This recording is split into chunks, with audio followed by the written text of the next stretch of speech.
Yeah, collecting music. Today's video, the upsides, the downsides, just some of my thoughts as a long-time collector of music. Hopefully, this may appeal to you hardcore collectors and also some new collectors. I've just finished a long walk actually, and I had some pretty compelling thoughts as to why I do what I do. And that's go out at the weekend in my spare time looking for music. I started this episode in search of new jack swing, which the genre doesn't matter. You could be into rock, hip hop, pop, dance. As a long time collector. Um, but I was thinking to myself, the thought came to my head. As I've been for the last 5 or 6 weeks going around record shops in search of this genre from the late 80s, early 90s, I said to myself, do I actually need any more new jack swing records in my life? Do I need any more? Because I've been collecting this since the late 80s. So that's 35 years, maybe even longer. If I'm truly honest with myself, and if you're honest with yourself as a long-time collector, whatever genre you collect, let's just take the top 100 albums that are released out of your genre, that were released, that are affordable and are still out there to buy. I know I'm pretty confident that I've got the top 100 best New Jack Swing albums that were released. I've got them all. I'm pretty confident that I've got the top 100 singles, New Jack Swing singles with remixes on that were released and were available to buy. I've got them all. So I do feel pretty confident after all this time that I've got the best New Jack Swing in my collection. And, ask yourself as a collector, you must have by now the best out of that genre you can buy. So the question I ask myself is, why am I still out there looking for it? What is it? And it's just brought a lot of thoughts to me. I do. What I really get a buzz out of is the day itself and planning where I'm going to go. And when I actually go out there and I'm looking for certain, either, that kind of music or just to see what else I can find. Because I don't just like one genre. I like a whole bunch of stuff. But I realise when I'm out on that day, I forget everything else. I think we all need something in life where you just forget about the humdum. You might be working all week, or you just forget about all that, and you're in your zone. You're happy. You're searching away. You're looking at this. You're picking this up. You think, oh, what is this? I've not heard this. I've not seen this. Is this any good? And then you end up, you might come back with a bag of records, one or two items. I don't know. At the end of the day. I do really enjoy that aspect of collecting music, just the whole day of it. The other aspect of it is when there's something you really want, that you may have wanted this item or items of music for so many years, and you've not been able to get them because they're either that rare or they're just too expensive to buy. One of my upcoming videos, you will see something that I didn't find in a record shop that I bought online. I had to buy it online because I knew that there's just no way I was going to find it in a record shop. Not where I'm from anyway. It'd be like, if I did, it'd be like winning the lottery.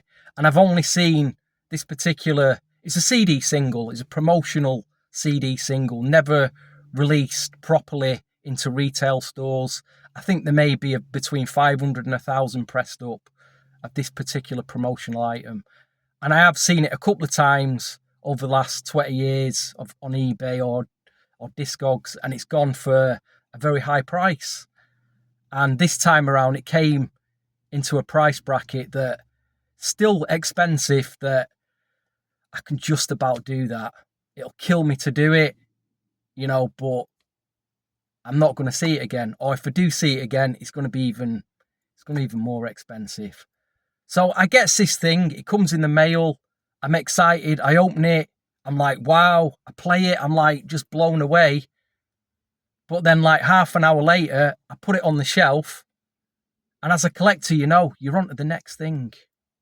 The next item. It's almost like that 20-year search for something. It's over. So, your concentration, everything is turned to what can I get next? And I don't know, is that a crazy thing? I don't know why that is. Maybe you've got an answer to it. Maybe you can put something in the comments.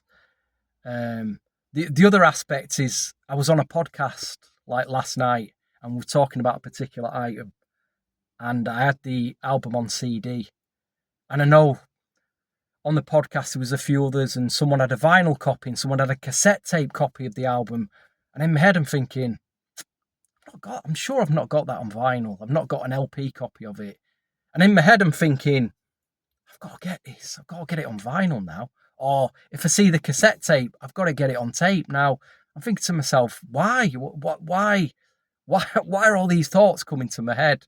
Why do I feel the need? I've already got it on CD. I can play it whenever I want. I can enjoy it. But I've not particularly got it on this format. I'm thinking to myself, am I becoming a completist now? Where I've got to complete the album on CD, album and tape, or a promotional item. I mean, is it getting to that level now? Which is it ridiculous? I don't know. Like I say, these are the upsides and downsides of collecting music after a very long time.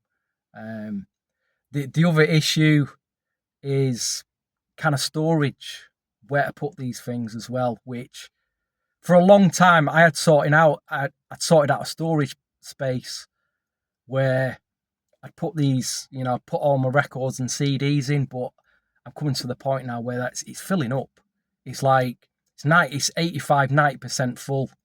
And if I'm carrying on the way I'm doing, I don't know what I'm going to do, Do I invest in another storage space? I mean, one of the upsides that I found about collecting music, and it was also a very affordable upside, was realising what was in charity shops. If you've never been in charity shops before, about 3 years ago, I might have been on Twitter and I was scrolling through Twitter and I came across this video and it was just like a minute video of this R&B girl group, from R&B pop group. They were a UK group from the early 2000s that I'd completely forgotten about. And I thought, who are they? And then I really didn't actually say who the group were.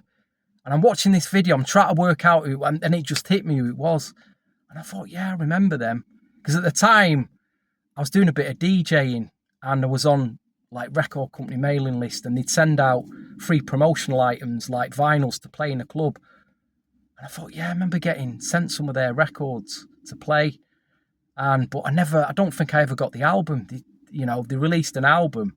So I'm thinking, it'd be great if I could find their album, but I don't want to pay, I don't want to spend a lot of money on it. It was just like a pop R&B group. And then as I'm scrolling through, I seen another video of someone that I was following. It's like, oh, here's my finds today of what I found in a charity shop. And they'd found like 4 or 5 CDs, and suddenly this light bulb appeared over my head. It was like, I could find, because it came out in the early 2000s, between like the late 90s and the early 2000s, major label record companies just pressed up millions of CDs.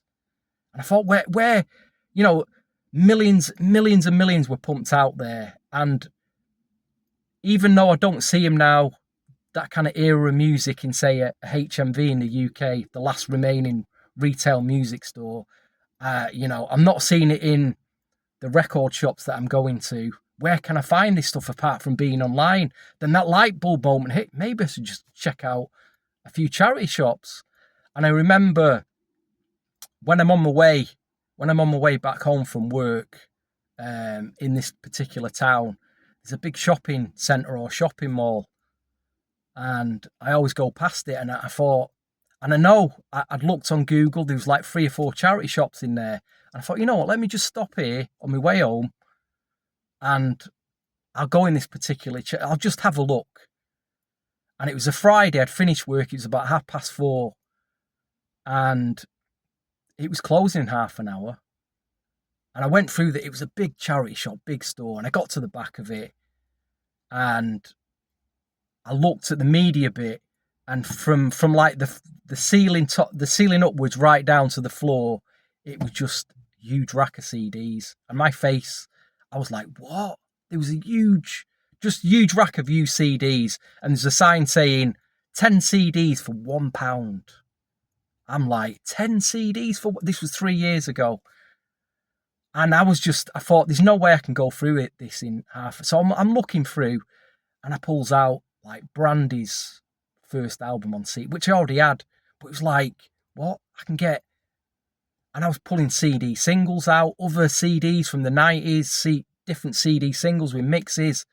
I can't remember if I had all these things, but literally I had, next thing you know, I've got 20 CDs. And, it's like we're closing now. Went to the counter, and I went home with 20 CDs, and I spent £2. And I remember not sleeping well that night, because all I wanted to do the next morning was go back in there and just clean it all out, which I did. I think I came home that day with like between 50 and 100 CDs, and I'd not even spent £10. And I'd realised then that over the next 2 or 3 years, if I mapped out each town and go through all the charity shops and, probably take between £10 and £20 out with me, I could have a good day out. And that's what I did for a couple of years. And my collecting spree, it was a cheap way of going out, having a day out, getting yourself a coffee, getting to some town you've maybe never visited before, and just, have a day out in the charity shops. And I spent literally Saturday for like a couple of years coming on with bags and bags of CDs. I don't know what I bought. I was just like, every R&B CD, a hip-hop CD, pop thing that I might have missed, soundtracks. I was literally filling my boots. But as a collector, and I just thought, I just enjoyed that day going out. So I don't know if these charity shops in your town, it's a day out, it's, plan it. You don't have to take much money out with you. But I do think now, I think a lot of people are more wise to it now, because people are rummaging out there looking for vinyl. So they are wise to it. But check your charity shops out. The other, this is more of a downside to collecting, and I touched upon this in one of my previous videos, is when someone passes away, a collector passes away, and what happens to that collection.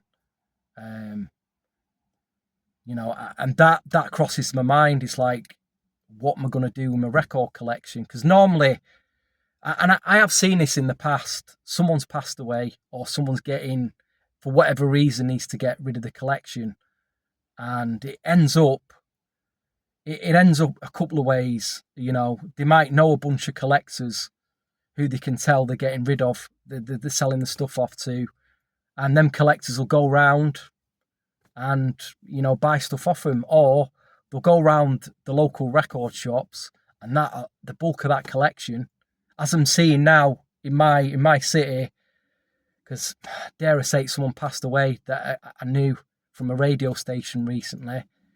That person's collection, the bulk of it, is ended up in shops that I've been going around filming.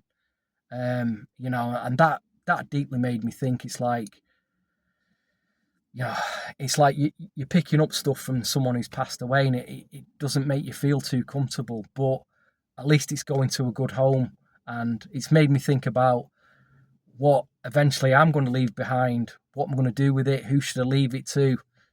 I feel that someone should benefit from it. You know, some of my family should be able to benefit from that money wise, you know, and I do need to sort that out. But yeah, as I'm just thinking, as a I mean, let's go to new starters. People are just starting buying out records. And I do see this when I say I go in HMV on a Friday, New Music Friday, for instance. I'll see young girls, young guys in there, and they might have a Taylor Swift album in their hand. And I can't knock Taylor Swift, even though I don't listen to her music. I think, well, at least this artist is getting people back in the record shops. In the 80s, Michael Jackson got people out in the record shops. You know, so at least we need artists, we need some of these big artists out there that are going to pull people in, bring a new generation of music buyers into for it to continue, you know. Yeah, the buzz, I remember the buzz as like a 7, 8 year old being given a record play for the first time in the 80s and being given a couple of albums to play. I was literally given by my dad a couple of rock and roll albums. And that I found that fascinating. And I guess the roots of my collecting go back to that, because as a kid, I found these physical items fascinating. A few years later, you know, my grandma bought me a Walkman and a Michael Jackson Thriller tape.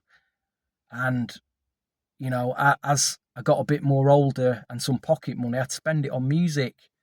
So I do realise where my collecting habit comes from. There's a lot worse habits to get into: smoking, drinking, drugs. It is an addiction, you know, because like I've said a few minutes ago, I've got really, if I'm really honest about it, I've got everything that I need musically. I've got the best stuff that I need. So why am I still doing this? You know, I'm still, you know, try to crush that urge of finding something that's rare that I don't have, you know, and I think you as a long-time collector, maybe that's all that's left for you now, is buying something that you might already have on a different format, or buying something that, you know, you've just haven't seen it for years, that you've wanted for years, you've not been able to get it, either because of the price or how rare it is. And, you know, you're constantly, you know, you're playing that battle in your head of, can I justify getting that? Can I justify spending that amount of money? Whatever, you know, considering what's going on in your life, that could be, you might have family commitments, you know, can you afford to do it? You know, this is the ups and downs of collecting music. But what I will say is the great upsides of this is that collecting music has got me out there to different places. I've met different people, other collectors. I mean, that's, you know, other collectors, that could be for another video, because there's a whole plus and a whole negative side to befriending other collectors, and the reasons why you befriend them, and who you let into your life and who you keep at arms. Like I say, that's for another video that I might just touch upon. But yeah, if you've collected music for a long time, if you're just starting out, you know, and I'm looking at the prices of vinyl in HMV, 30, 40, 50 pounds for an album. If you're in your early 20s, and you know, it must be the only album you can afford to buy that month. That's crazy. I thought it was expensive in the 90s when I was spending £10 on an import LP, or £15 on an import CD. I realised, you know, it'd take all my money that weekend. I sacrificed going out with friends who go to bars and pubs. Not bars, it was pubs back then in the 90s. Because I didn't have the money to spend, because I spent it on an album or a CD. So, you know, it's like I say, a lot of thoughts are running through my head. I just wanted to put this out there. Get your thoughts as a collector. What runs through your head as you try to get these things. You know, a lot of things in my head. But anyway, I appreciate you watching. Appreciate you liking. If you've subscribed, I appreciate that too. I'm sure I'll do another one of these videos, these crazy thoughts ones. But yeah, do drop us a comment if this has triggered anything for you. But thank you.